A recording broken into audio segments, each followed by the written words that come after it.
This is today's Ayurveda platform. It is a pre-recorded session. नमस्कार, मी doctor Deepanjali Rajaram Jadhav. आज आपण एक वेगळ्या पद्धतीने प्रयत्न करूया. ॲट द टाइम आपण ऋतुचर्या अध्याय फ्रॉम अष्टांग हृदय सूत्रस्थान 3rd चॅप्टर आणि चरक संहिता सूत्रस्थान 6th चॅप्टर तस्याशिती अध्याय या दोन्हीबद्दल आपण एकत्रित चर्चा करू. Why we have to study both adhyayas at a time, or we can say we can take the notes at a time from both chapters. Why? Because whatever present in Ashtang Hridaya Sutrasthan 3rd chapter, it is taken from Charak Samhita Sutrasthan. So almost these adhyayas are 90% similar, 90 to 95% similar. दोन्ही similar आहेत अध्याय, त्यामुळे आपण at a time दोन्ही अध्यायाचा study कसा करायचा हे आता एकत्रित बघू. So it is one new trial. चला तर आता आपण चालू करू. सगळ्यात आधी अष्टांग हृदय सूत्रस्थानचा आपण पहिला श्लोका बघू. अष्टांग हृदय सूत्रस्थानचा जो 3rd चॅप्टर आहे ऋतुचर्या अध्याय, याच्या आधी ॲक्च्युली दिनचर्या हा चॅप्टर आपण स्टडी केलाय. in Charak Sutrasthan 6th we have studied 5th chapter Matrashitiya. Charak has explained Dinacharya in Matrashiti Adhyay. In the same way Vagbhata has explained so in Sutrasthan 2nd chapter Dinacharya Adhyay. So this part is also similar. Dinacharya Adhyay anantaram Rutucharya Adhyayasya upodghatah. Why Rutucharya is important? ऋतुचर्या important का आहे?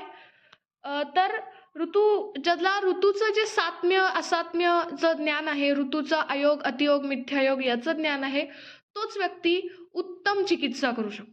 म्हणून ऋतुचर्या ही अतिशय महत्वाची आहे. सगळ्यात आधी अध्याय चालू करू. अथातो ऋतुचर्या अध्यायम व्याख्यास्यामः इति हस्माहुरात्रयादयो महर्षयः. तर पहिला श्लोका अष्टांग हृदयचा. मासे द्विसंख्ये मार्गाध्ये क्रमात् षडतव स्मृता शिशिरतो वसंतश्च ग्रीष्मवर्षा शरद्भीमा शिशिराद्यात् त्रिभिः येतु विद्यादयान् उत्तरम आदानं च तदा दत्ते नृणां प्रतिदिनं बलम. सो टोटल माघापासून पौषापर्यंत 2-2 महिन्याचे 6 ऋतू आहेत. ते अनुक्रमे शिशिर, वसंत, ग्रीष्म, वर्षा, शरद आणि हेमंत असे आहेत.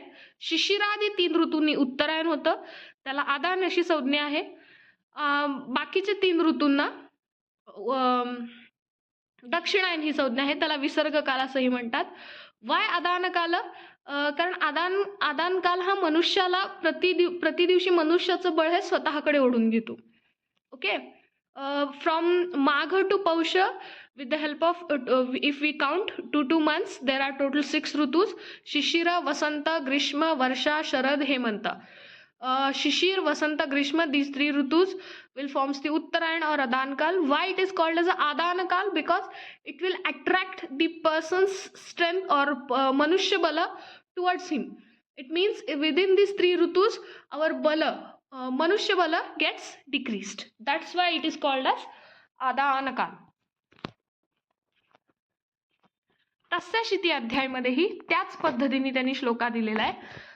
इह खलु संवत्सरम षड ऋतु विभागेन तत्रादित्य आदित्यस्य योद आयनम आदानम च त्रीणि शिशिरादिनी ग्रीष्मांतानां व्यवस्थेत वर्षादीनां पुनर्हेमंतान अंतान दक्षिणायन विसर्गश्च.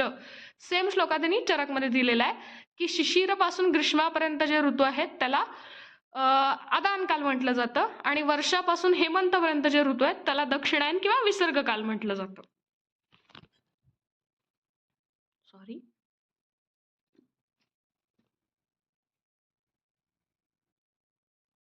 नेक्स्ट.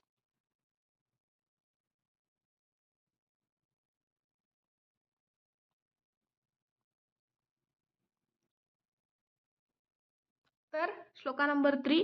आदान कालात सूर्य आणि वायू हे अत्यंत तीक्ष्ण उष्ण वृक्ष असतात, त्यामुळे ते पृथ्वीच्या सौम्य गुणांचा ऱ्हास करतात आणि त्याच कारणांच्यामुळं स्पेसिफिकली तिक्त, कषाय, कटुरस जे आहेत ते बलवान आहेत इन रिस्पेक्टिव्ह ऋतूज. तिक्त इन शिशिर ऋतू, कषाय इन वसंत ऋतू अँड कटुरस इन ग्रीष्म ऋतू. It gains its strength. It gains its strength.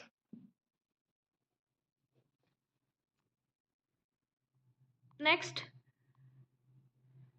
वर्षादयो विसर्गश्च यद्बलं विसृज्यतयम्. तस्मात् आदानम अग्नेयम. Sorry, I have forgotten the shloka. तस्मात् आदानम अग्नेयम. त्यामुळे आदानमध्ये अग्निशक्तीचं प्राधान्य असतं.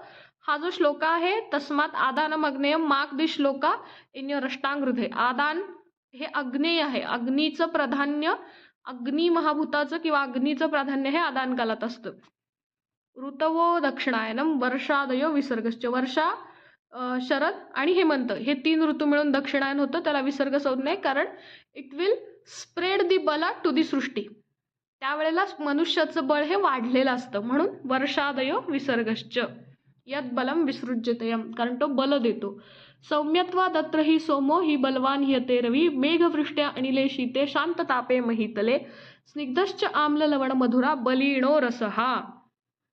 त्या काळामध्ये स्पेसिफिकली म्हणजे दक्षिणायन किंवा विसर्ग काळामध्ये चंद्राचं आधिपत्य असतं. चंद्र बलवान असतो. सूर्याची शक्ती कमी होती. गार वारा आणि पाऊस यांच्या योगानं पृथ्वीतील उष्णता पण कमी होती. त्यामुळं जे आम्ल लवण आणि मधुर रस आहेत ते प्रधान असतात रिस्पेक्टिव्ह ऋतूंमध्ये. आम्ल रस वर्षा ऋतूत, लवण रस शरद ऋतूत आणि हेमंत ऋतूमध्ये मधुर रस. हेमंत ऋतूमध्ये मधुर रस हे बलवान असतात. आता हेच जे आपण वर्णन केलं तेच चरकमध्ये बघूया. सेम वर्णन चरकांनी केलेलं आहे.